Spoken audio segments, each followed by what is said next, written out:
যদি কোনো স্বামী তার স্ত্রীকে এক, দ্বিতীয় এবং তৃতীয়, প্রথম এবং দ্বিতীয়র পর তৃতীয় তালাকে যদি দিয়ে ফেলে, তাহলে ওই স্বামীর জন্য সেই স্ত্রী আর হালাল নয়।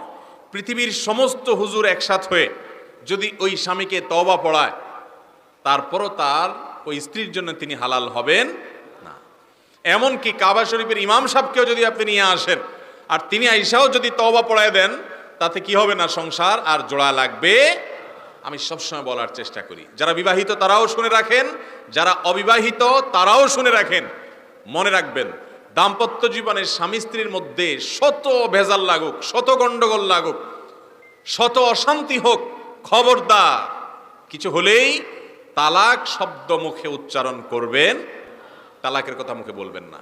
এটা এত ছেলে খেলা না, এটা খুব ডেঞ্জারাস বিষয়। একবার বলে ফেলবেন, ব্যবহার করে ফেলবেন, তালাক হয়ে যাবে। এরপরে এসে হুজুরের কাছে কানলেও সম্পর্ক জোড়া লাগানো সম্ভব হবে না, যদি ওই রকম তালাকে মোগাল্লাজা হয়ে যায়। এক তালাক দিছেন, বাঁচার উপায় আছে। দ্বিতীয় তালাক দিছেন, কখনো সেকেন্ড টাইম কখনো বলছেন, বাঁচার উপায় আছে। এরপরে যদি তৃতীয়বারও বলে ফেলেন তো শেষ, আর তাকে স্ত্রী হিসাবে গ্রহণ করতে পারবেন।